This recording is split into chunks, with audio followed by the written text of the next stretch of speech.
one and all, and welcome to another edition of Roleplay Grab Bag. Today we'll be playing Daggerheart. Woo! Yeah! I didn't woo. That's okay. Okay. My name is Sean Leonard. This is RPGB, and if you're looking for adventure, you've come to the right place. So, Right here, baby. I would like to introduce each of our players here. Allow them to introduce themselves. Why don't you start us off? My name is Kevin. Okay. I'm Devin. I'm a gameaholic. Yeah, you can follow me at Kevin Creates Zero at on the socials, on the Instagrams, or just send a message to the RPGB TV Instagrams, and I'll probably respond to that too. There you go. I'm John Wayne Constance. I'll be playing Lutz today, a ribbit fella. Fella. You can find me on Johnny's007 on Instagram or the Black Lotus on Twitch somewhere. My name is Mo Williams. I am a Sagittarius. I love long walks on the beach, and I'll be playing a bard named Gael today. Very nice. And as always, I am Sean Leonard, aka DM Chaotic Goof at DM Chaotic Goof on socials. Thank you for joining us as we delve into Daggerheart, the new game system from Critical Role and Darrington Press. If you're interested in participating in the open beta, just head on over to daggerheart.com, look at all of the things that we have done wrong or interpreted differently, and let them know what you think of the game as they're still making changes and edits. And now we will drive forward into this adventure. Essentially, all you need to know is these are the Daggerheart rules, but the world is the world of Tirna, a homebrew world that we will dive into now. If everybody's ready. Yeah. All right. I should have peed before we started. Oh, Lord. Let's go. Excellent Let's go. news. It'll be fun. So, as Kevin clenches, we move into a rousing party atmosphere. Yep. We are in the King's Castle at Crownhold, the capital city of the Western Kingdom. And we're in the middle of a very important tournament. Perhaps not even the middle. The end, the final battle of the tournament for the King's favor is taking place right now. Our three adventurers, perhaps heroes, have made it all the way to the end and have taken out multiple foes to get to this point. And they have only one remaining competitor yet to take down. In front of all of you right now, quite close, is an individual, very, very ripped, giant gentleman, and they're staring at you with their muscles all bicepped out, looking like they might be on some of that juice. And there's this golden energy around them that's kind of pointing upwards, kind of just shooting up. Their hair is it's turning blonder by the second. It's spiky in the air. You can see pebbles are radiating from the ground. And this person, this individual who bears no resemblance or likeness to anyone living or dead, is just there going, yeah, yeah. And you are raining blows upon them. And as this tournament happens, you are surrounded by citizens of Crownhold and people who have traveled to come here. Some bruised and injured individuals watch on. People you've defeated. People that were out way earlier in the tournament that you have yet to meet, but they are all cheering or booing or yelling. There are sweetmeats and breads, the smells of this tournament, both blood in the air, but also frivolity. A little bit of perhaps alcoholic beverages are floating around, and all of it is presided over by some individuals that at least one of you is familiar with. Chief among them being the Master of Ceremonies, a Qatari individual with all white fur, pointed ears, whiskers, and a tail that is damaged. Looks like perhaps it may have been trimmed or cut off part of it at some point. But they are dressed in very colorful robes. They have magic that is projecting their voice to all of the individuals, and they have been commentating on every one of your fights. They are so invested in this tournament and in the result for it. As you leap about the battlefield, and as you get ready to try and take down this glowing individual, the Master of Ceremonies narrates, "Can they do it? Will they be able to pull it off? We didn't know any of their names at the start of the day, but now we know exactly who they are." And as the Master of Ceremonies introduces all of you, would you like to give a quick description of what you look like and how you are competing in this current combat? Let's start it with Mo. What? What? You did this to me last time. I know because Kevin just went to I- speak I and went, feel like- so you go, right? I feel like I always like go, and then you guys do so much better. I'm like, oh, I should have said that. I should have done that. So I'm yeah. Okay, so you would look out onto the battlefield, the battleground, and you would see a 7 foot tall creature, a fungrel, a mushroom-like humanoid creature with long, stringy white Bronze? fronds. I don't really know the term. Yeah. It looks a lot like a Fingers? lion's mane mushroom if you use the Googles on that. Mhm. And it's sort of like, think of like Cousin It or something, but with mushroom hair. Nice. I am holding a strange musical instrument that looks like a giant mushroom, and I am blowing into it, and this sort of discordant 3-note sound is coming out of it, along with some strange vapors and sort of purplish glowing lights that come out of it. And I am dancing around the enemy, trying to beguile them with my bardic flair, as Fungal flare. fungal flare, as I sort of keep my distance, but am intensely playing, trying to disrupt his mental energy and his whole vibe. Excellent. Yeah. Can that be our group name, Fungal Flare? Yeah. As this magical energy is being stimulated and moved about by the discordant music, just to give a little more of a clearer picture of this, you're in the king's chamber. Essentially, this is a maybe 50, 60 foot high room where people will come indoor, where people will come and ask favors or provide gifts to the king, the first king, the one king, the only king the Western Kingdom has ever known. And now it is just filled with people, essentially just in a big circle, getting a little closer than they probably should to the fighting, but that's part of the fun and the flair. As you play that music, the blonde-haired individual who seems to be charging something up goes, "Your music will not distract me! My power grows!" And as that is happening, you also look over and see a Galapa individual, a kind of robed, very pulp-hatted individual. The Master of Remedy is also there, a powerful seraph who has healed many wounds over the course of today, looking on like the Master of Ceremonies with interest in what is happening. The Master of Ceremonies goes, "Can this music make the magic happen? Who knows?" Moving on to you. Yeah, I think we'd be looking at the fungal, and it would pan over, and it'd be an empty screen, and then it'd dip down real quickly. For my short stature, and you would see this like 4 foot tall ribbit. I am gonna be like a yellowish greenish tint with like black bands and black spots all over me. But I would also be wearing a fine white cloak, very fine make, with a golden brooch, and I would be wearing like very fine purple silk blouse underneath, but covered with this very thick chainmail, which probably goes down too far. Like it's probably too big for my small stature, slightly hindering my agility, but not more so maybe my finesse. And I'd be more muscular and more fit than probably a traditional ribbit probably would be. Kind of like someone trying to shove a bigger body into this ribbit. But I always have an air about me with my round shield and my little hallowed axe in my hand, and I'd probably be banging it, being like, "Please, I'm the bigger threat. Come after me, you fool. I'm down here." And then bang it some more. Yeah.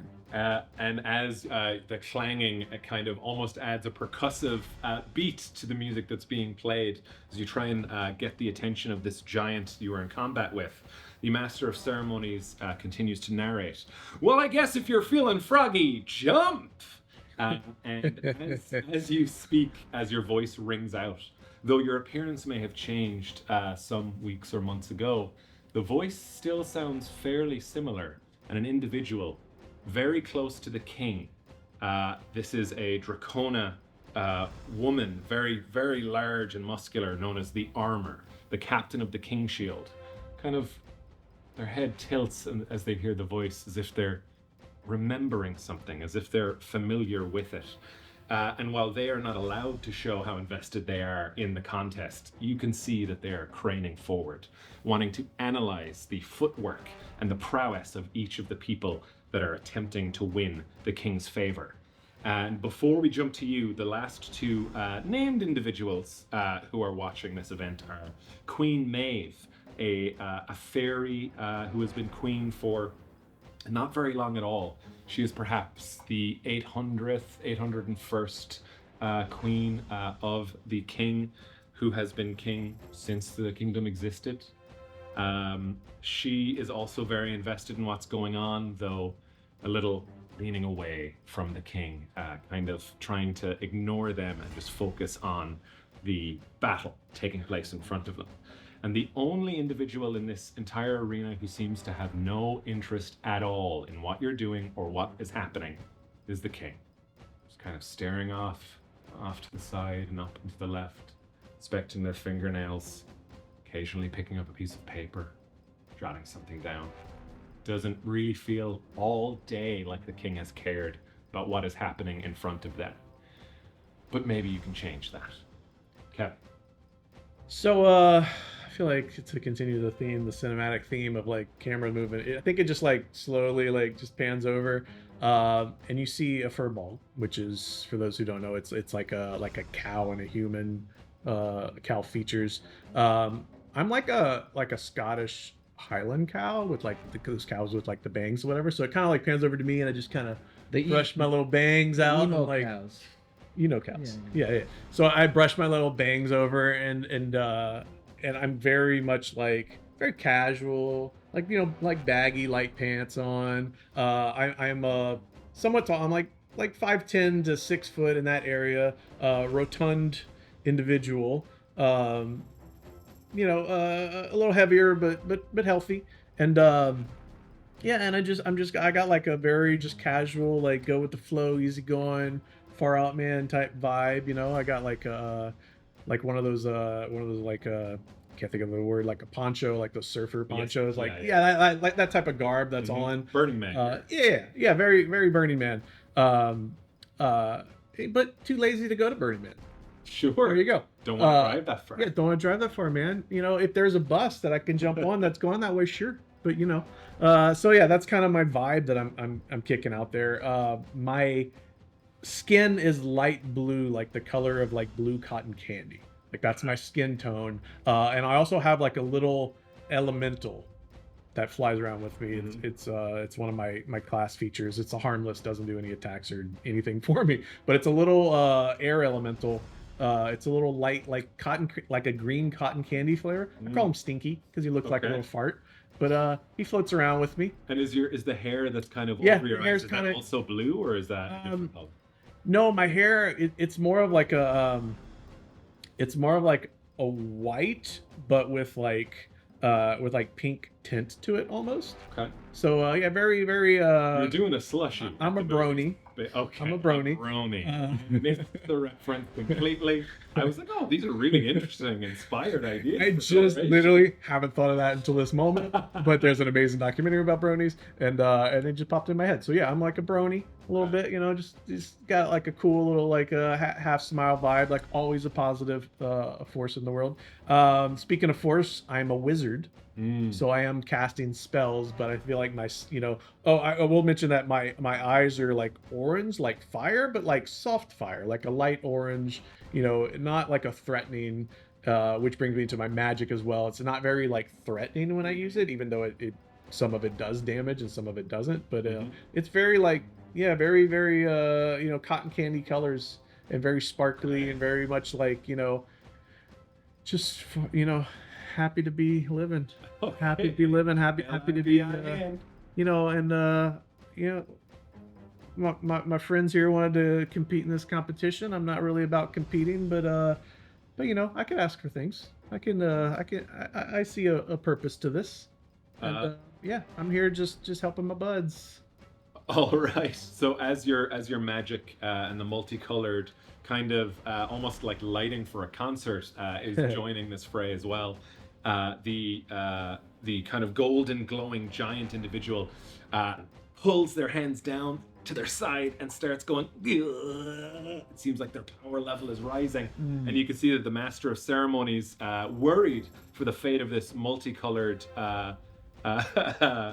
Firbolg, says, "Moo, bitch, get out the way!" And as we are going into combat, I'm gonna say I'm very excited to dive into these Daggerheart mechanics, but just to underline what's at stake here. Uh-oh. If you win this one battle, then you will all get an opportunity to ask for a favor from the king. Something that you perhaps desire for personal reasons to help a community. Perhaps money or fame. Perhaps something entirely different, just a chance to gain audience with the king. Someone who has lived for thousands of years, whose name no longer exists in history books because they decided they didn't want it to. Right on. But mechanically, I have a countdown timer. It starts at 5. As this golden energy is gathering, every time you fail a roll or roll with fear, that number ticks down. Oh. And as you do your thing to try and finish off this final combatant, if it gets all the way down to 0, I'm gonna jump in and I'm going to, let's just say that what I've written here is my attempt to break the game. So we'll see how well that goes. Break it. So, To break it, let's break it. as with all Daggerheart combat, you guys can go in any order you want. Yeah, man. I'll go after you guys if you want to go first. I will, as I'm wheeling away with my instrument and the sort of, it's starting to crescendo, you start to see flames sort of leaping from my instrument as I cast the wild flame spell Okay. from my instrument, and it lashes out at our golden adversary. So I need to make a spell casting roll. All right. So you'll roll your duality dice. Yeah. What do you use for your spell casting? It is gonna be Presence or instinct? it's presence. All right. Yeah. Your showmanship is how you power Yes. this. Great. So, Which one of those is fear? so this one is fear, the one that's kind of bone Bone. colored, and then this one is. Okay. Fingers crossed for me. Let's see. Here we go. I got a 10 on the fear dice and a 4 on the He's rolling with the dice. Yeah. Okay. Just give So it. a 10 with fear. Huh? Well You played. do, in fact, hit. 10 is the evasion score of this person, Some. but the timer is now on a 4. So now I'd like you to go ahead and roll That's your because damage. he rolled. The higher was fear, so he rolled Yes, fear. you take the higher, and I now get. I typically would get a fear token, which I will also grab, but essentially I'm just using it Right. for my purposes in this encounter. It is the countdown I care. Yeah, boy. Gotcha. Right as he did that, though, I would have been like, "Get behind me! I will defend you both." And then, I guess he flames leap out. Oh, that's very nice, man. Thanks. Appreciate it. As those flames go out, the Master of Ceremonies says, "Goodness gracious! What did you get? 6.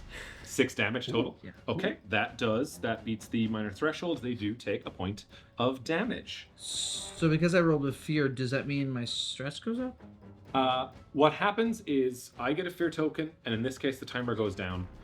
But really, the only consequence that narratively changes anything is that you are just concerned that you haven't done enough, Okay. that you can win this in time. Okay. All right. And that is an action token for me. All right. Who would like to jump in? Well, man, you're already up there. Why don't you just go next? Don't worry, I got this. Stay behind me. I will go forward. And then I'll approach with my shield up, and I'll get within melee range of. You can do that. Yeah, it's not a huge range that you guys are in. It's basically close, and you can move into very close and melee quite easily. Yeah, I mean, if I don't think it would hurt me to get close to this The energy. this energy, Yeah, this super person. this Yeah. super person with energy about them. As you get in close, you can start to see, the vibrant orange of their pants and the blue of their sash and their black boots. Still, no relation. Go ahead. Yeah, I'll attack him with my hallowed axe. Okay, go ahead and make. I'll take a nice swing.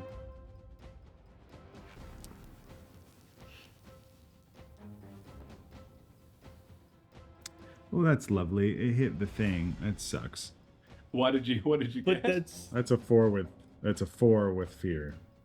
Oh, that's rough. wait, that's a 1 and a 3. That is correct. But he has modifiers that he adds to. Oh, I didn't add modifiers. I said it's a 4 with fear. Oh, but So- it's a. So oh, you're not adding them together. You're taking the. Well, you are adding them together. Yeah. Yeah, that's right. So your total was 4 still. Yeah. And is there any modifier for that? Like your. I mean, I was sure I'd add my strength to it, but it'd only be a 6. I didn't add my modifiers. But you still hit. You hit Okay, their so- evasion. so- All that would have counted. Okay. The trait's like what, +2? Yeah, it says Strength. weapons over there. Which Yeah. trade is. Yeah, so it's strength. Yeah, +2. So that unfortunately misses, even though they're standing still. I'll narratively say that this essentially functions as your attack bounces off this sphere of energy that's starting to build. Yeah. Man. The timer is going to move down to a 3. Yeah. I'm not going to double move it because it was fear and failure. I would also say when I kind of like miss or when it bounces off, I'd say he's very strong. It's almost invincible. I should have hit him. The Master of Ceremonies goes, "Great balls of fire!" from the previous thing, because they weren't sure what to say about that. That wouldn't sound mean. Moving on. So Okay, you're for me. not gonna go or nothing? Huh? So you're not gonna go. It's my turn. No, I'd like to keep building off this resource before I unleash The it. question. Uh-huh. With the minor and major actions, Mhm. minor is like moving. Yeah. Um, Picking something up or... yeah. So do you have to do minor before a major? Can you like act and then move? I don't think there's any reason. that Can have you? to. Because there's not like how I can move 30 feet or whatever, but can I do like? Because they moved, I'm guessing, away from me, or I don't know how close we are, but I have to touch him to do a spell. Can I move to him and then move away, or is it No, just you you can just move, you're done? Yeah, because you'll be making your action roll then anyway, right? It's not like you move away and then roll. Right. So that is an opportunity for me Well- to go if you fail or if you roll with fear. Right. So I have to touch him I'm not in melee range, which You can is, move in and cast that spell on him. but I can't move away. Correct. Yeah, because I feel like whatever this energy thing is going to be an AOE. But you know what? I want to protect my buds. Okay. So I am going to move in, and I am going to cast from the Book of Ava, my grimoire, Teva's Armor, which is I spend a hope to give a target I can touch 1d6 to their armor score the next time they spend an armor slot. So I'm going to do that to Lutz, Okay. hoping that he's the one that's gonna take some hits. All right, so offering a bonus of some kind. Yes. Great. So I don't have to roll for it, right? It's just a touch. That's all good, yeah. I guess you're not evading me, right? Okay, so D6, I give you 2. Sorry, it's not better, but I give you 2 to the next armor score reduction Yeah. he does. Yeah. 2. or do I give him the D6 that he rolls whenever that happens? Hey, whatever it says in your card. I already rolled Interpret it whatever 2, way you so like. it's gonna be 2. So you have 2 extra armor that you can use next time you have to use armor. Yeah. Also want to point out my little cotton candy cracking dice Very nice. that I got over here. Very nice. Heyo. Ew, cracking. Okay. The countdown is at 3. I have not elected to go on any of your failures or fear You have rolls, not. so continue to go. Oh wow, what a jerk! I think he's doing jerk stuff. Well, there's a chance that I need a certain amount of fear to do There. things anyway. It's just keep doing things that don't generate fear, like giving people armor. No one's taking any stress, right? No, No, yeah. Okay. All right. Yeah, I would. I'm gonna try again. I'm gonna try to hit this guy again with more flames. Don't you generate stress when you miss? Or is that? Am I wrong with that? Me? I have been Yeah. investigating that the entire time you guys have been doing stuff. Okay, because I'm like, "Man, don't you get stressed like when you miss stuff? Or I don't remember the things. I watched a video. If you're not sure, head on over to the RPGB TV YouTube channel where we have a bunch of instructional videos on how to play Daggerheart. Yeah, man. Then I feel none like of when us you have generate watched fear, apparently. you also Well, I generate- made them, and I knew at the time, but I was focused on other when, things. when you generate fear, It don't should be you in that little generate- quick. Yeah. The action roll results. Yeah, there you go. On a failure with fear, things go really bad. You probably don't get what you want, and there are more GM major gains- complications because of it. The GM gains a fear, Nah. so it doesn't say anything about stress. Okay. Well, there we go. So, in a way, doing nothing was correct. So we're On a going- critical success, you clear a stress, but that's If I don't see anybody else about to act, I'm gonna act. Oh, I was saying I was gonna I increased my intensity even Okay. more, and I sort of like, really start to like go up and down. Like if this thing had frets, I'd be going like really fast, like Flight of the Bumblebee. Okay, very nice. What was your total? I got a 6 with fear. That, Six with- -1. Fear. No, sorry. A 9 with fear. I'm sorry. And you've done all your modifiers. You can't bump that up by 1 in any way. No. Okay. Oh. Well, can I use my music as the universal language? Are you trying to communicate something with this fire? Yeah, I'm trying to tell this guy that, hey, you need to calm down. Uh-huh. Right. I'm trying to tell him that there's new sheriffs in town, and he needs to calm down. Right. I mean, I guess here's how I'm going to do this. Okay. Does your honor tell you that this should work? You can just say yes and roll it. I don't mind. I think it does because because I don't have any honor. Okay, great. No. That's fine by me. But it was with fear, correct? Correct, with fear. Okay, great. So that's it's 9, 11. 11 total damage. No, 11. Oh yes, yeah, that, Okay. that does hit the 11 with evasion. fear, and then let me give my 8. 8 damage. Eight That is damage. another hit point that they lose. They seem like they're, they weren't at full health when we jumped into this scene, but they do still have some left. And the countdown is on 2, just so everyone's aware. Yeah, you guys roll fear a lot. I'll take another action token. Why are you so afraid over here, man? I'm close enough. I think I can make it. I'm not going to jump in. I could, if I wanted, use those action tokens because you rolled with fear to jump in and take an action. Mm-hmm. I'm pretty close to just doing the big thing, so I'm just going to Big hold that off for now. Um, Anybody else want to Yes. Yeah. roll some dice? I would like Go to. for it, man. I think I would say something cheesy in this moment, like,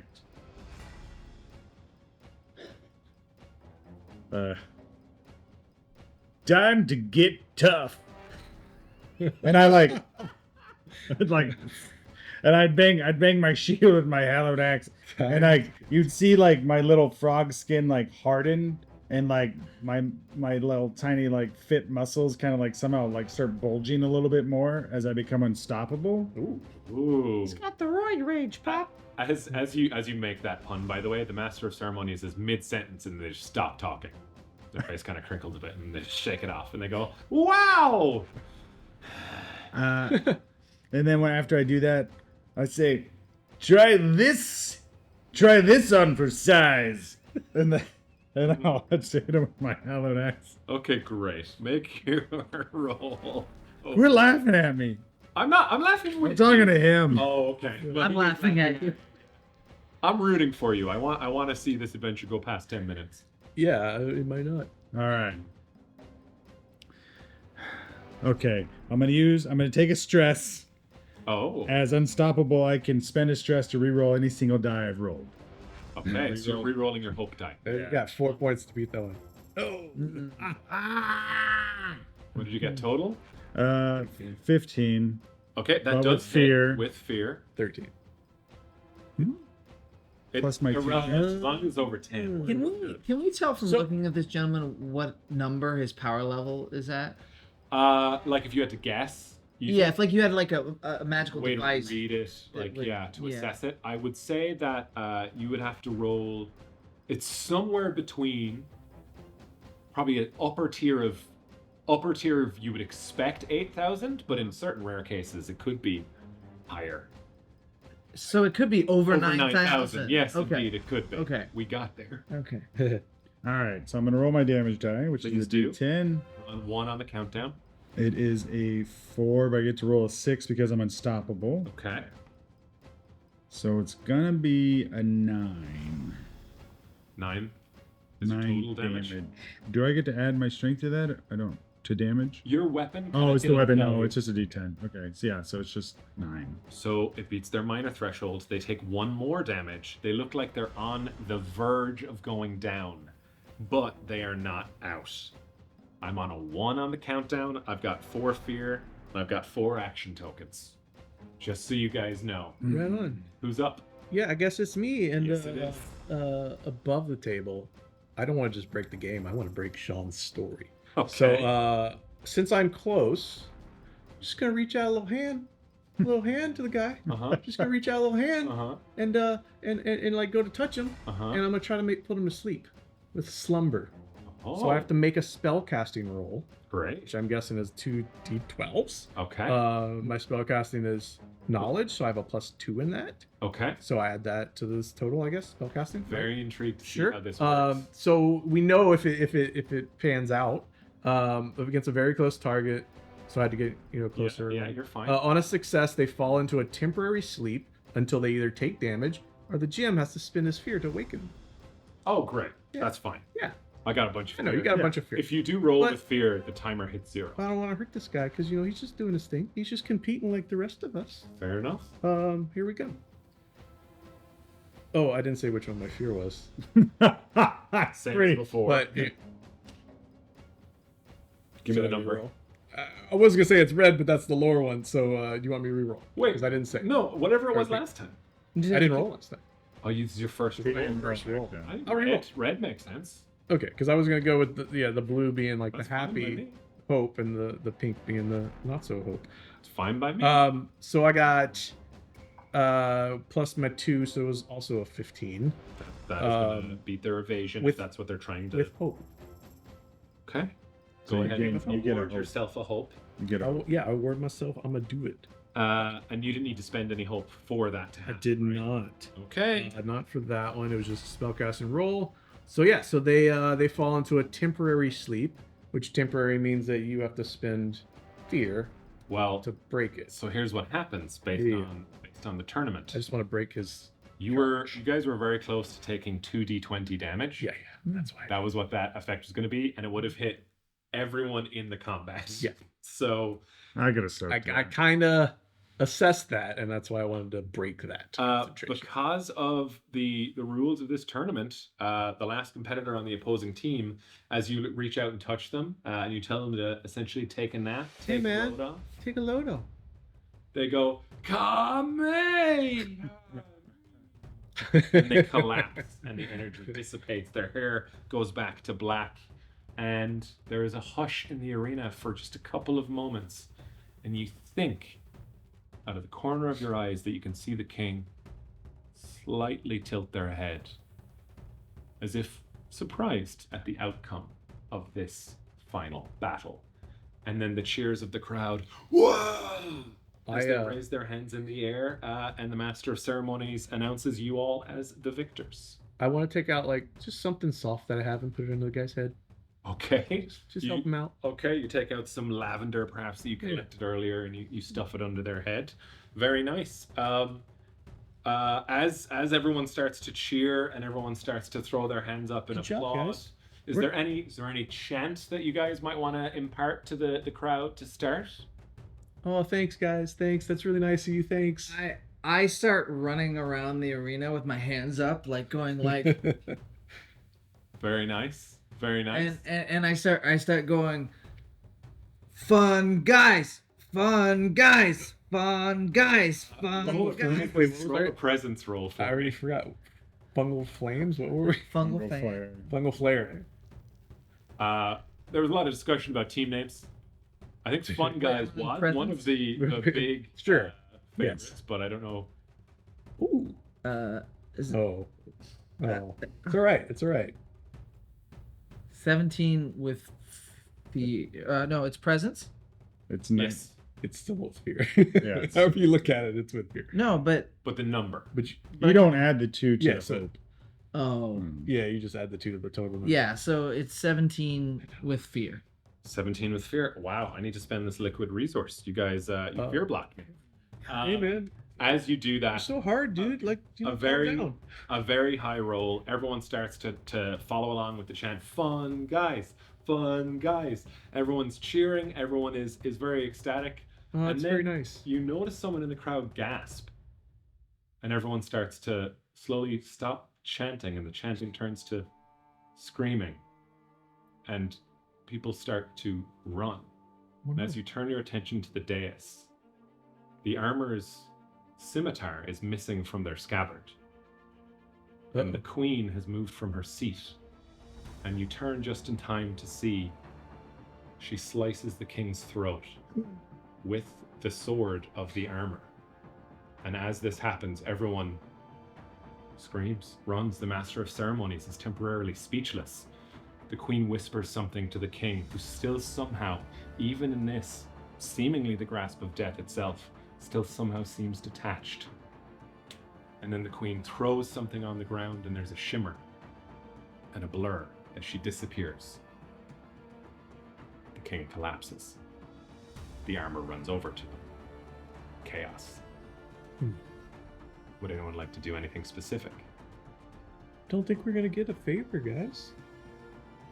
I was gonna ask if you want to repeat that because of the thing in the background. Oh, you might have heard an alarm start to ring out in the castle. Gotcha. The king has been.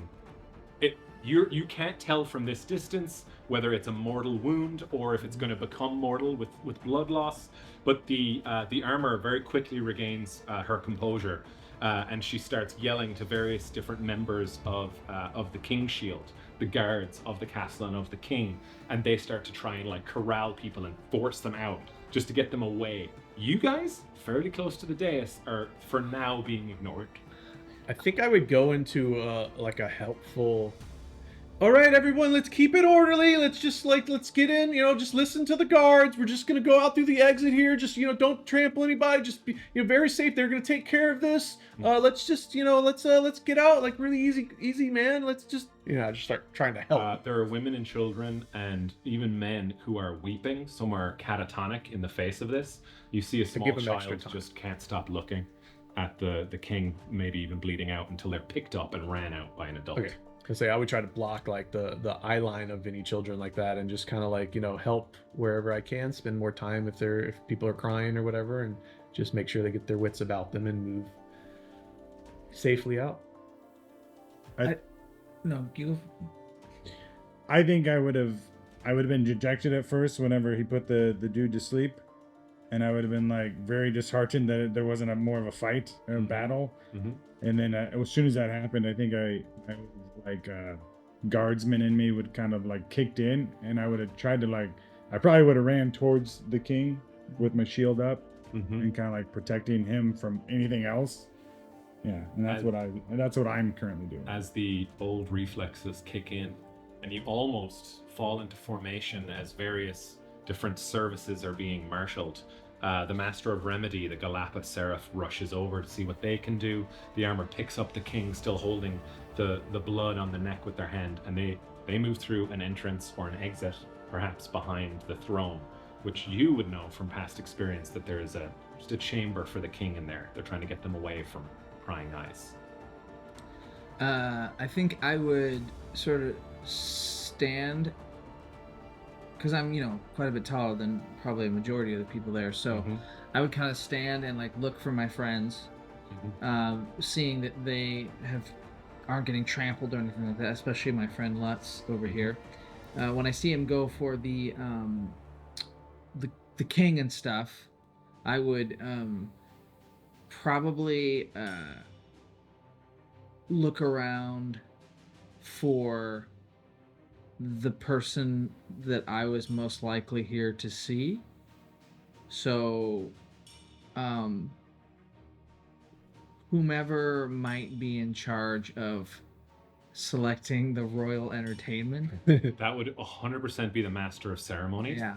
The Master of Ceremonies seems to be the only one who is not, in terms of the higher-ups, is the only one who's not rushing to help, because that's not their skill set. Right. So they seem to be just trying to give a message saying something along the lines of a traitorous blow, that the king has been attacked, but the Master of Remedy and the armor will protect the king as they have, as people in their post have for, and you can see they're weeping.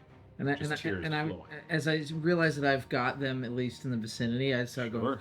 "Oh no, the king is down, but we shall avenge him with mighty force and triumph over evil.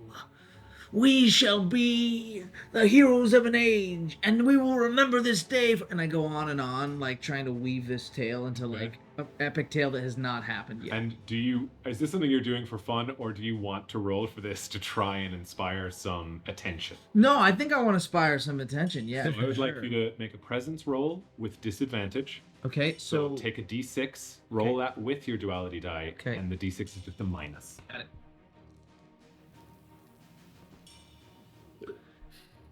Oh man, Okay, that's cocked.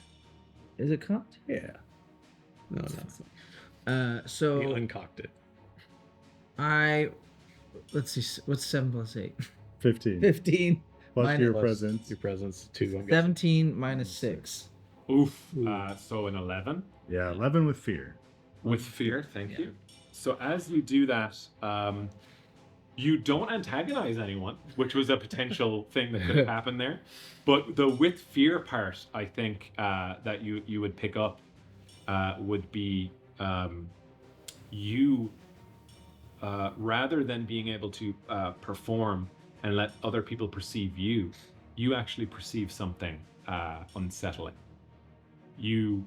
I don't know if it's smell for a fungrel or if it's taste or feeling, but there is something wrong in the air, a smell or a scent, something perhaps natural but unkind, perhaps supernatural and deadly. And you have a funny feeling that it wasn't simple steel that laid in this wound, but something worse, something more dangerous. You'd see my tendril hair start to rise up like a cat's fur, and hear me go, "Oh no!" It's like Macho Man's in a group. And a couple of moments are going to pass here where the Master of Ceremonies eventually, after the civilians have been removed and there are guards like doubled up now at all entrances and exits, a couple of things happen. One is the door opens to the king's antechamber. You would only be the only one who has a real view at it. You also know what that door is, where it would lead, and you kind of see the armor step out, blood kind of all over their armor, and they go over to the dais, which is near where you are, and they pick up their sword, which have been cast aside on the ground, and they just kind of look at it, and then they look up at you. 1 second. Yeah. That's a natural 20. Oh. And as they look at you, they storm towards you, shoulder you, and keep going to the Master of Ceremonies. They say something very briefly, and then the armor heads back to the king's antechamber, locking eyes with you as they walk past. And the Master of Ceremonies corrals the three of you together and says, please do not leave. I understand that this is a rare day for reasons rather worse than we had hoped. But perhaps you can be of use. The armor believes that you may be of use to us in this moment. Don't leave.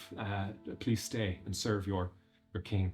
Yeah, whatever we can do to help, And I'll try to put an arm, just a calming hand on his shoulder. He's like, we're here. Whatever needs to happen. There's a moment of almost moving away, but they quickly assess, and then they take it as sincere, and they let you do it.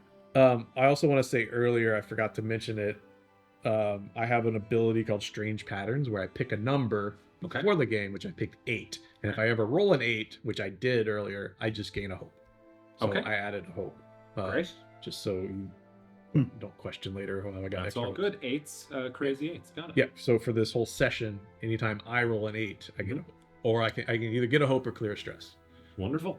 One thing you gotta know Stress, 'cause about we don't us. have a- Anytime you roll on a duality die. Duality die. Yeah. Okay. Matcha? One thing you gotta know about us is we're the best there ever was. We don't run from a fight, we face it head on. This is our destiny. You tell us what you need and we'll get the job done. And the Master of Ceremonies kind of just nods and goes, the cream of the crop. Rises to the top.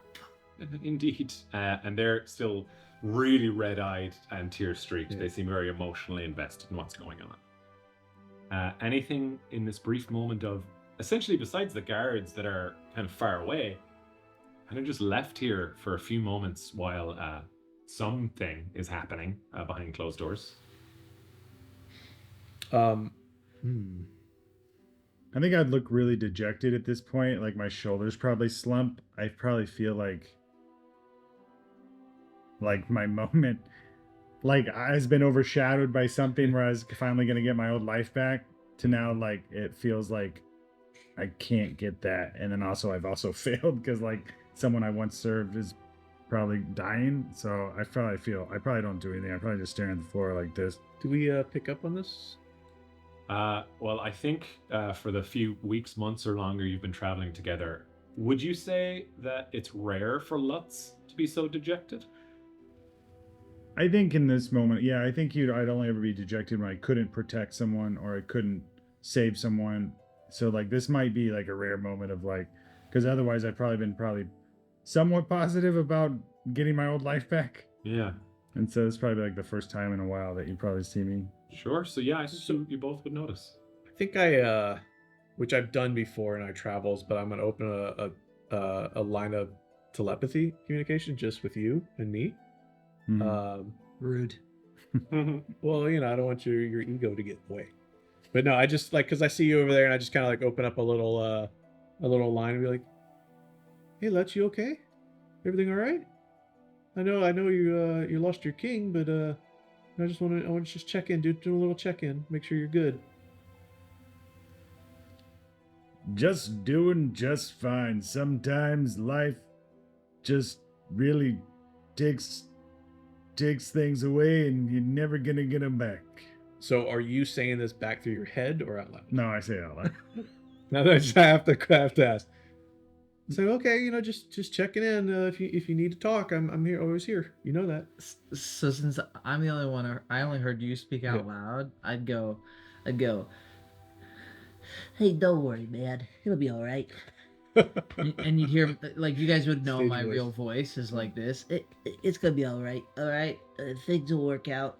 It'll be okay. We just gotta get those gifts that we were owed. Just gotta get them. I mean, I think there's bigger things going on right now than like some favors from a dead guy. Oh, favors is what we need. Can't I know what I'd ask for now. I'd ask for the king to be alive. There is a low sound of chanting in a voice you would recognize as the Master of Remedies, the Galapa Seraph. Just a low voice of chanting for a few moments, and then bright light. So even the door frame of this antechamber, you see light coming through it. Very powerful. You would know that all of the masters are experts at least one thing, right? That they are at least the pinnacle of ability in their chosen speciality. That's why they are who they are. Occasionally masters are added to the roster of the king, sometimes when the king grows bored and simply wants to experience a new specialty. But there has always been a master of remedy, and you presume that this light is an attempt to heal, or to at least save temporarily the king. And a few moments pass after the light, and the ground and the walls shake slightly as what sounds like a gauntleted fist strikes a wall in frustration. And you would presume this is the armor captain of the King Shields. And very shortly after, a door opens and the armor comes out, staring at the ground, and looks up and sees you there, and she simply says to you, "Come," and leaves the door open for you to enter the antechamber behind the throne. I think I'd probably put my axe back in its like little sheath and then just kind of like slowly trudging along, assuming I know what's coming. The legendary adventurers make their way into the unknown room. Anticipation electrifies the air. Oh yeah. Go ahead. Yeah, I just I'm gonna wait for Lutz to lead. Okay. And then I follow. as you enter the room. I'll describe this antechamber, which I think you, when you were King Shield, would have been in maybe twice. It would be a great honor usually to be able to either have a private meeting with one of the masters, or even potentially with the king. Every now and then, people would be treated to a tale from thousands of years ago when the king was young, or at least younger. But in this instance, everything is, well, it feels and looks wrong. There is a table that would usually have all manner of different documents on it. They seem to have been shoved to the side, and the king now lays on it. There is a wrapping and a poultice on their neck. There's blood everywhere. And you see this tortoise-like Galapa is still chanting, and light still emanates from their very stubby hands. It's continual. It's continuous. You don't know what effect it is having, but occasionally light will drift and fall to the king. And you can't tell even if the king is breathing or not. You're not sure. The armor is there. Their helmet that they typically wear that has some spiked kind of dragon wing appendages is off. Their scabbard is off to the side, as is their scimitar, left separately away from them. And next to the Master of Remedy is the Master of Ceremonies, who's just kind of very like antsy and like, pulling on their fur, twisting their whiskers and pacing. They can't really do anything, so they're trying to get out their energy. And cloaked in shadow, in the back corner, is another figure in robes. Only one of you would know who this is, even though you've never met them before. They are a rumor or a reality at different times throughout the king's almost eternal reign. There is a Master of Whispers. You know that there is one, or there was one when you served, so it makes sense that they're here, but the darkness clings to them. You can't really see what they look like, just a figure is also there. And did you mention what heritage our community, whichever, that the armor or stuff is? Yes. So as a refresher, the Master of Ceremonies is a Qatari. Right. They're a they, them. They're non-binary. The armor is a Dracona. The captain of the King Shield is a she. The Master of Remedy, the Galapa Seraph, is a he. And then there is the King, who is human. And there is, there used to be Queen Maeve, who is obviously not here, a fairy. So she gone. So those are the elements of their lineage. Okay. Thank Right. you. So as you kind of enter in, the Master of Ceremonies is kind of just still shocked and frantic. Eventually the armor walks over and kind of like shakes them, as if they don't really want to be the one speaking. And the Master of Ceremonies goes, the victors are here and they seek favor. And the armor just shakes their head and turns to you. I mean, we're just here to help. I mean, like, I don't need a favor. What about you guys? What travesty, what betrayal, what dark intrigue has led this great king asunder? We must discover the truth of this. We must rise to the top. Tell us, what can we do to help? The armor leans in close. Looks like they have to take charge, essentially, and they're mostly looking at you as they say this, but she says, we were unprepared. I was unprepared. That much is true. There are things we can do. Poison was slipped into my scabbard. My armor are always secure and protected, but my scabbard, it's ceremonial. I was tricked. I failed in my duty. And they're just drilling holes into you with their eyes. And with this failure now comes opportunity for the three of you. There's a chance that we can save the king with our own magic and they look back to the Master of Whispers, and information. We can review the codices and hope to figure out what malady this is. But it would be easier if we had the queen. through magical means, we know that she fled into the dungeons. Not to escape. Still, Master of Whispers will have more information for you, but first I have to ask, if there was no price too high, if anything could be granted more than a favor, but a life debt, would the three of you attempt to capture the Queen alive in the dungeons beneath the castle, and at worst return with her head? Say no more. We are prepared to do whatever it takes, to go to any lengths, to show what we are capable of.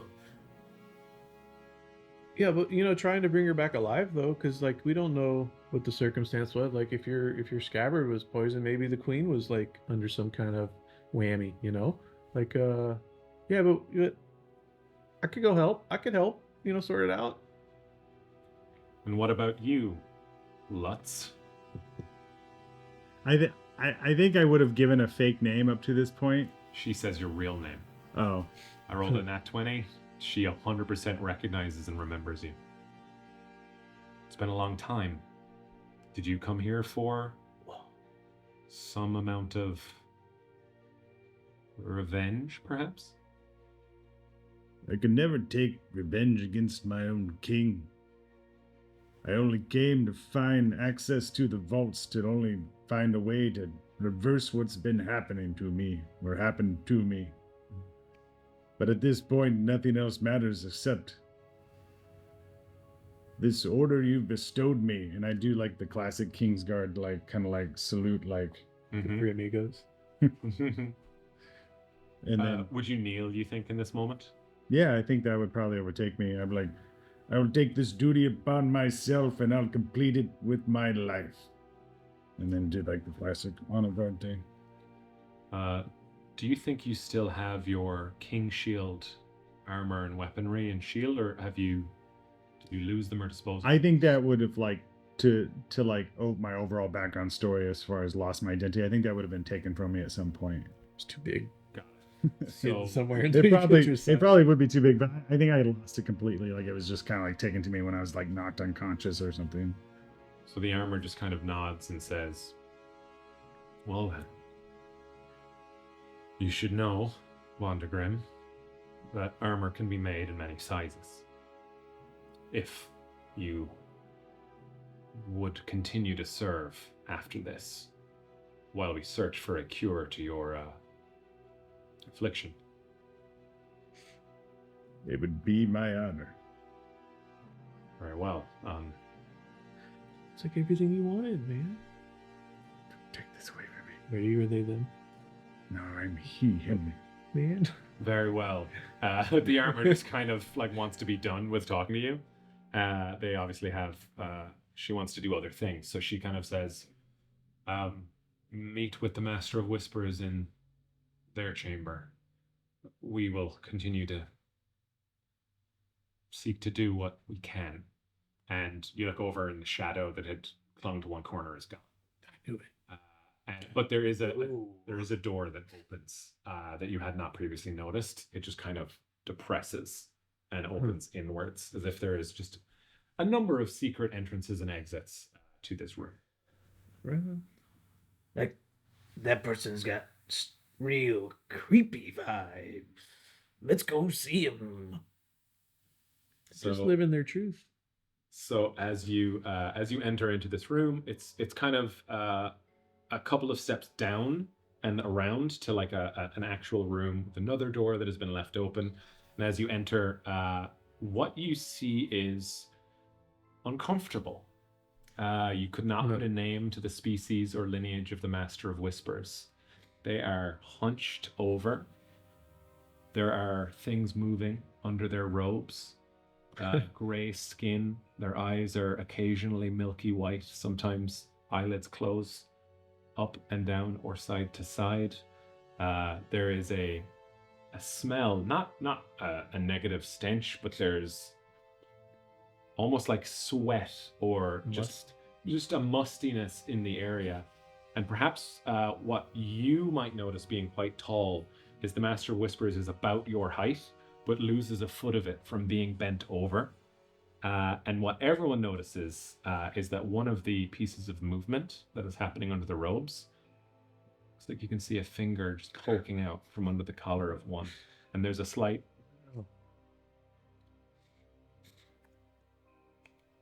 just a very light noise as something seems to be moving in or out of something else that is biological.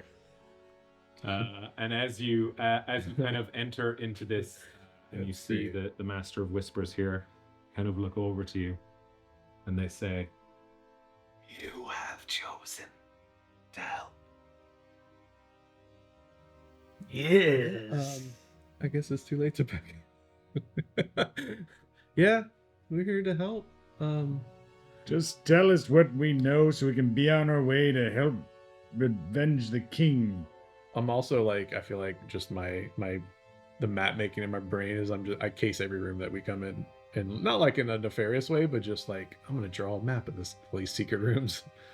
As you kind of answer, they nod, and you can see teeth, too many teeth, and it widen into a smile, and they reach for that spot, and they pull out what looks like a foot-tall creature.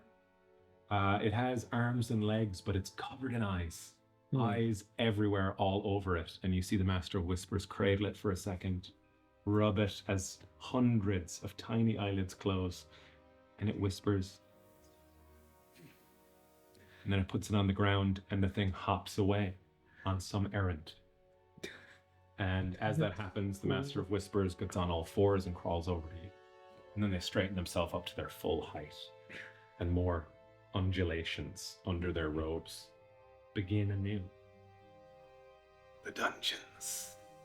Do you reach out towards them? I just like my curiosity. I feel like I think I would like not like thinking that I'm doing it, but yeah, I just start like reaching towards like the I would grab bumps in the road. I would grab his hand and put it back down his side. Like I just want to know. I want to know everything. Nope. Yeah, and then when he does that, I kind of snap out of it. But And they get really close to you. And you know how when I someone, smell their breath when they talk. I was actually about to say, when they, you know how you can tell when someone's sniffing? You get that, I you would get it from all over their body. yeah, I would do it and take it. Okay? Probably wouldn't bother me that much. I think you would probably be the most comfortable with it, even though it is unique to what Yeah. you've seen before. It's fascinating. And as they do this, they kind of, you can tell they're trying to get a measure of you. And they go, at each of you in turn, they start to bend down and get closer as they take you in. And they say, first to you, under oath. Yeah, you can call me Ren. Witnessed of your heart through my senseling. You are of strong folk, though sometimes careless. Maybe more often than not. They reach out towards you I let him. and just brush the hair out of your eyes so they can look into yours. I get like a little like goosebumpy, like in a good way. Good feels. I felt like You can't see from here, right? No. That's another 20. I feel like I'm going to tell people that I cuddled with the Master of Whispers. Right there. So they do that, and then they move on next. We don't know what it means. We also don't know. I guess natural 20 is good in this game. It's not a crit, but it's still very high. It's the highest I can roll. I don't know. And as the Master of Whispers moves over to you, they say, Lutz Rorik von de Grim. So changed, so different. Does this displease you? Does this affect the mission? Because I'd really like to get out of this long, creepy pause.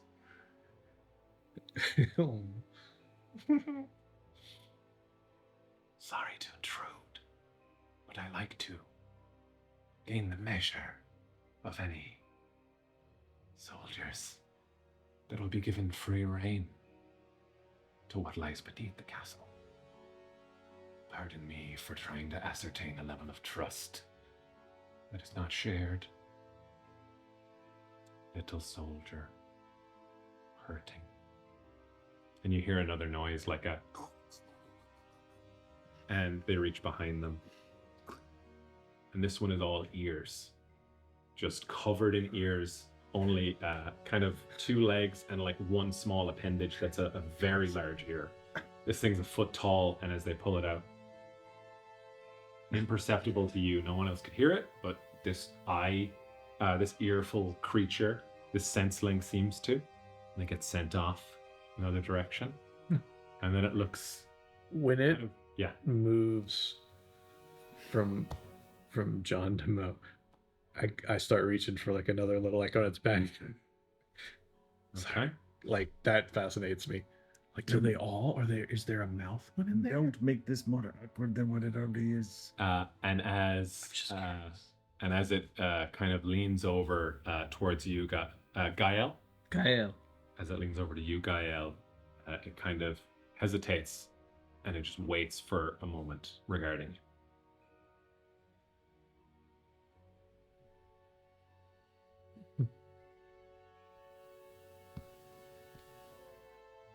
Oh, yeah.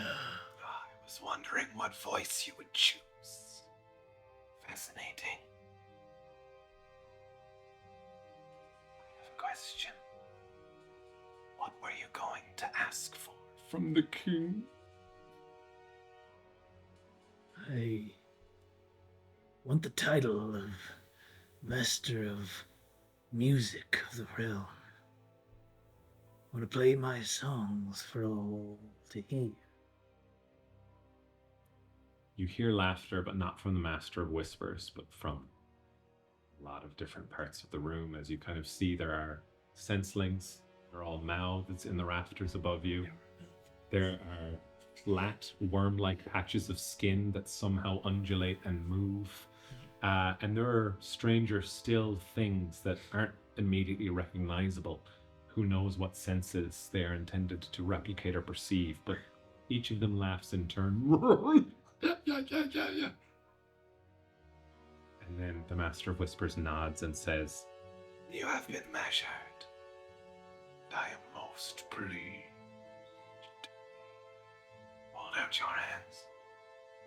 and you see more arms come out of their robes and reach towards you. Yeah, hold out both hands. I'd reach out. And I do you hesitate? I would hesitate. Two arms come out of the robes and grab one of your arms and pull it towards them. Oh, you have already sworn. I'd like you to go back on your word. Is Like- it? Touch one of those arms. Nobody's going back on my word. This is just taking too dang long. I see. You wouldn't deny any orders again. This time was different. I would like you to make whichever of your choice of your abilities that you think you would use to recall a memory, to perceive something. But it could be for emotional understanding or for literal sight or perception. I'd like you to make a roll for me. Yeah, I'll use instinct since it's perceive. Okay.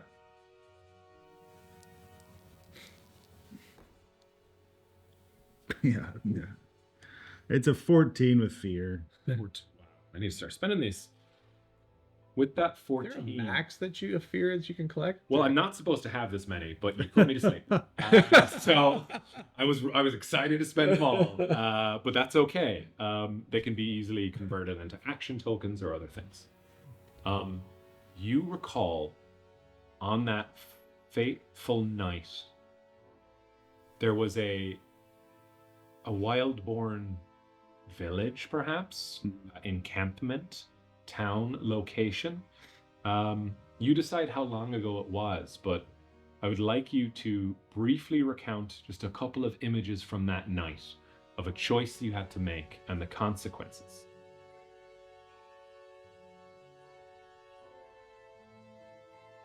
You want me to say it? Out loud, yeah. Oh. You could put the audience in for us. I'm just So gonna it's for subtitles. emotional expressions. Yeah, I'll just put the subtitles.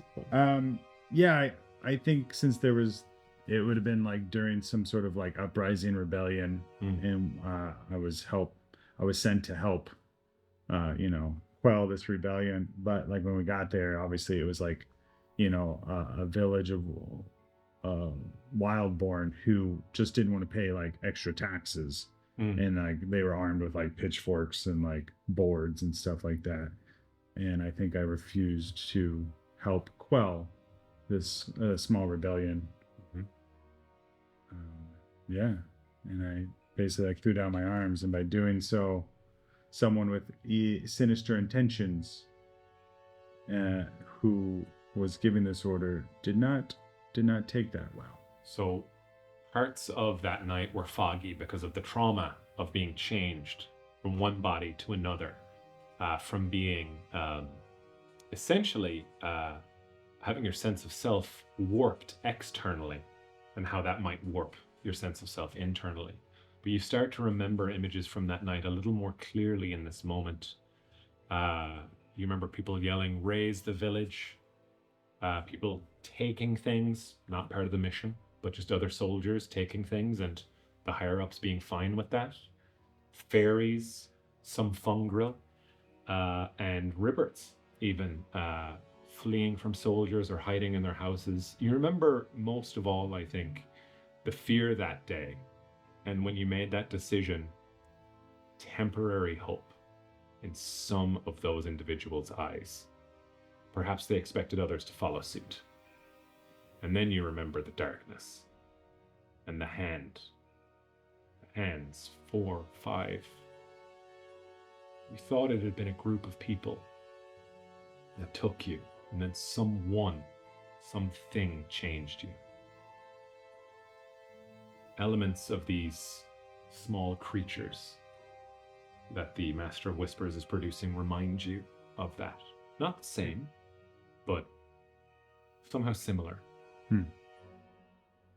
But perhaps it's time to put the past behind you. Perhaps there is a way for you to move forward.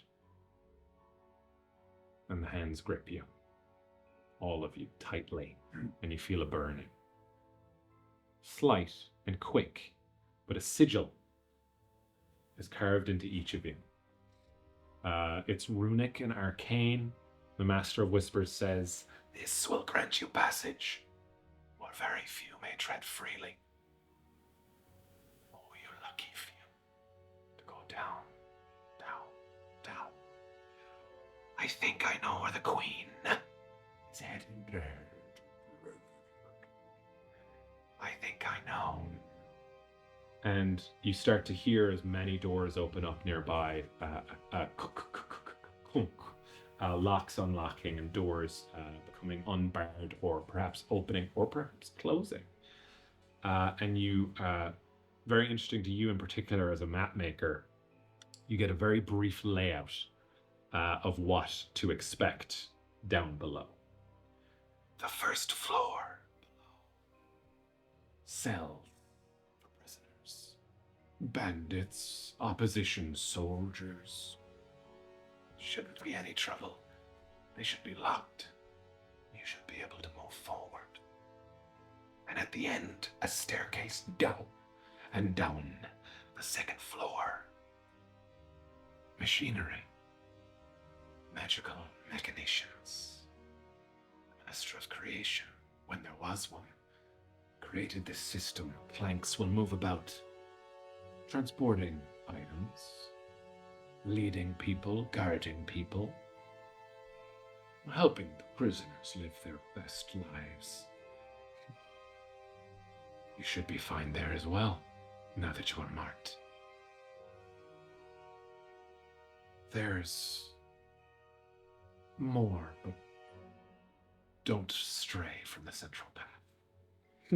You'll reach the end, and there will be another staircase down the third floor, and I must warn you, there are cast-offs down there. Things. And looking at you as they say this, growing in the dark.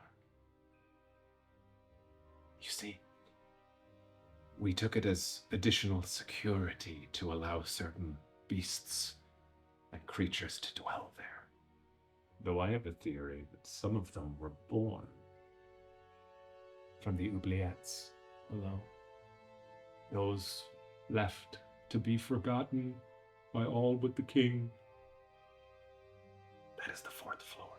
I believe is headed there, to the 4th floor. Any questions? So just for clarification, you said on like the 3rd floor, it's like cast-offs growing in the dark, and then you said like beasts and creatures, but then you said the 4th floor. So the beasts and the offspring, the like really creepy stuff, is that on the 4th floor? The 3rd floor is wild, and we allow it to be wild. Right. The 4th is the location of the oubliettes. Oubliettes. And what can we expect on that floor? I should hope Queen Maeve and her destination. What do you think her specific destination is?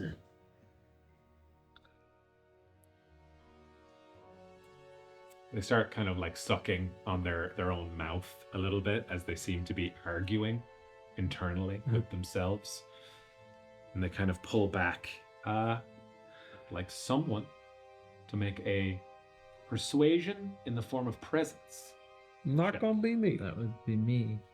Okay. Unless you. Nope. I will remind you of a mechanic of spending hope to give advantage Oh. to aid someone. You just have Yeah. to tell me how you're doing. So we don't. I would definitely give hope to aid this, but it Mhm. doesn't.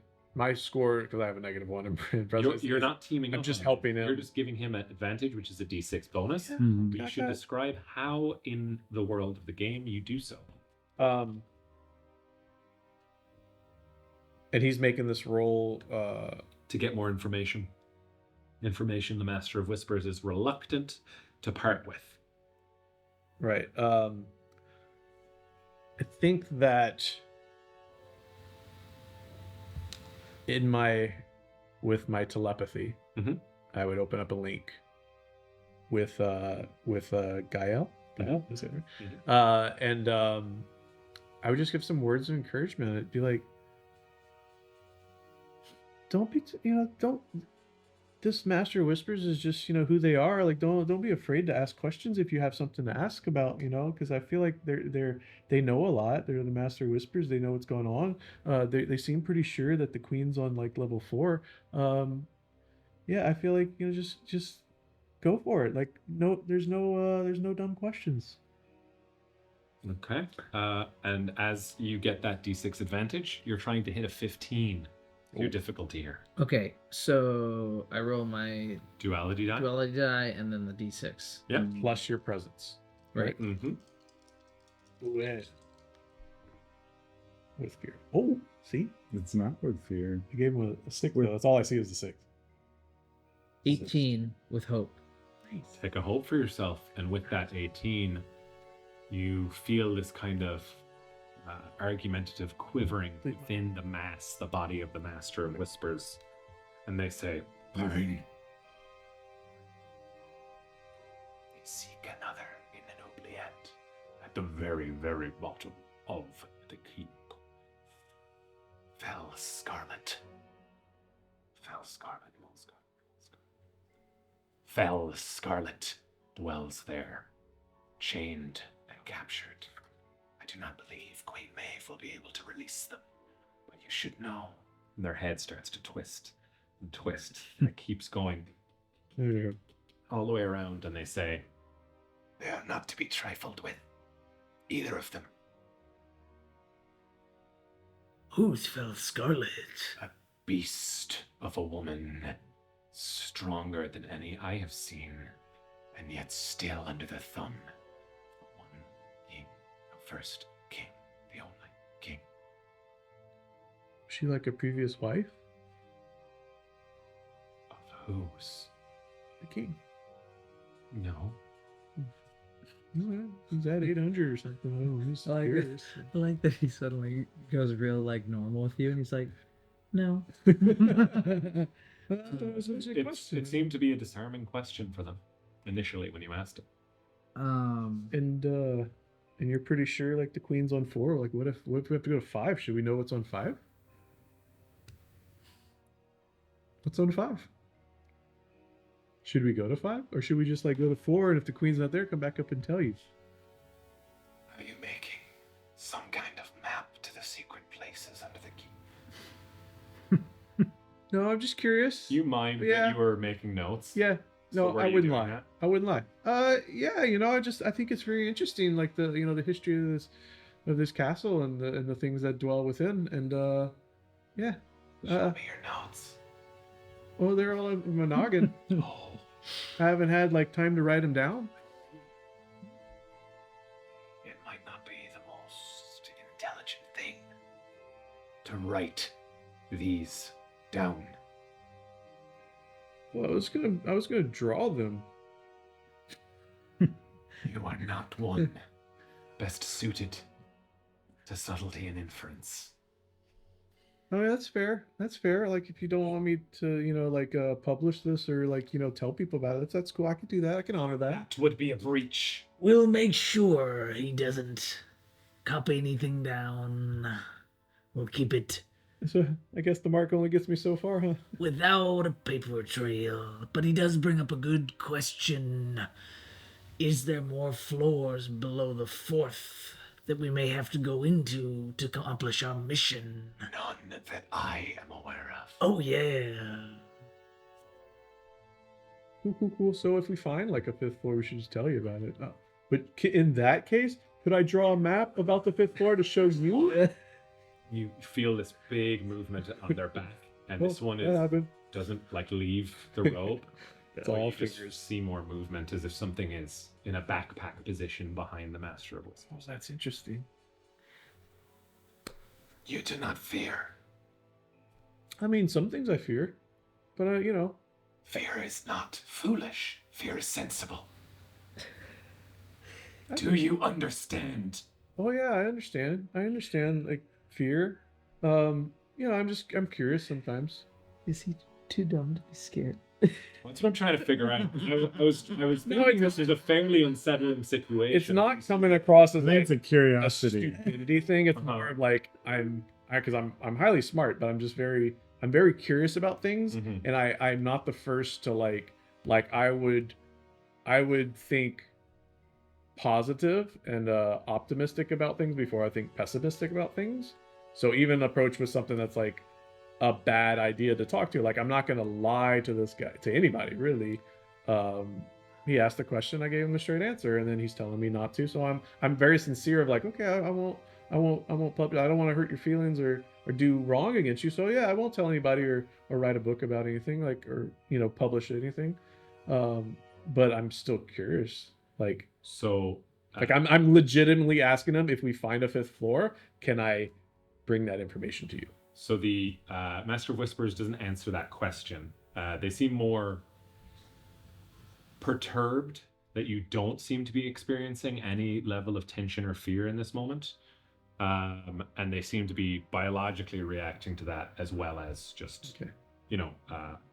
in conversation with you. And they would know like furbolgs they're a calm race or a calm heritage. There are many Furbolg, Sure. however, who are afraid. Sure. I'm sure many, perhaps maybe even been seen on that day. Many of my own people.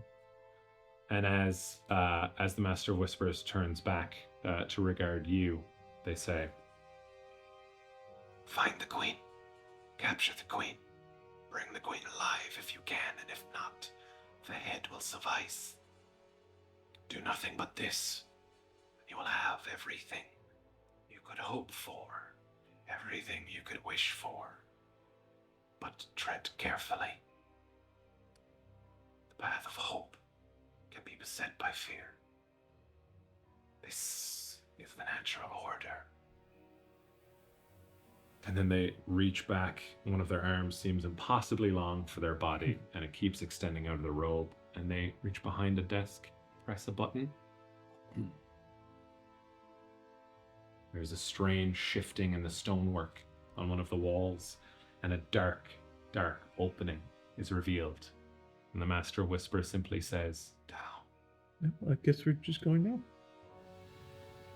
Before we treacher down into this treacherous dungeon, perhaps you could provide us with some more better equipment? Otherwise, you send us to our doom. You seem to handle yourself quite well. in But the I- tournament. Damn right I can handle myself well, but I can handle myself a lot better and protect these two with some better equipment. And you definitely have access to that, don't you, creepy McCreeperson? See, I'm not antagonizing on What purpose. specifically do you request? Well, some armor or some shields would be. Pick one. I'll take some nice quality armor. They crick their head, and the thing that had grown out of their back in apparent frustration with you drops to the ground. It's about 4 feet high now. It's just 4 arms. Just arms, and they start pounding away down one of the hallways. This is And you hear noise as that continues to rummage, and it just looks at the two of you. Oh, I'm good. I'm cool. You don't want a shield or something? No, it kind of gets in the way. You don't want a shield for a friend or something? Or a hollowed axe that could be amazing?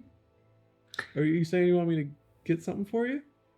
Nothing. Don't say it out loud. Where's your telepathy now? I don't know if the camera can pick it up. He was winking so much. Go ahead, Mom. There's the other. Potion. Master of Whispers nods, and it almost looks like a bow, and then dragging metals, sparks flying as a suit of armor is brought by this 4-limbed creature, and 2 smaller ones, one that looks like all fingers and one that looks like all toes, comes over, and they each have a potion of stress, a potion of health. You have one each of those. And you do, in fact, get this armor, which I'll provide you with details on that later. Okay. It is crown shield armor, Oh, nice. and it looks like it is kind of what is worn when the kingdom is at war. So it's got a kind of a red tint to it, and it's burnished steel. Nice. So you said one each because I didn't ask for anything. Does that No, not just include me? there's Okay, one just- of each of those thank 2 you. things. There you go. All right. And the way is open before you.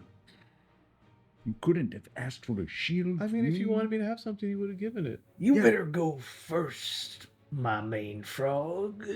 Do you? I'm actually quite insulted that you even had to say that. I just I pull out my torch. Does it seem like it's well lit? I was about to ask. Okay, I was about to ask if any of us can have dark vision of any kind. I do. I have. don't.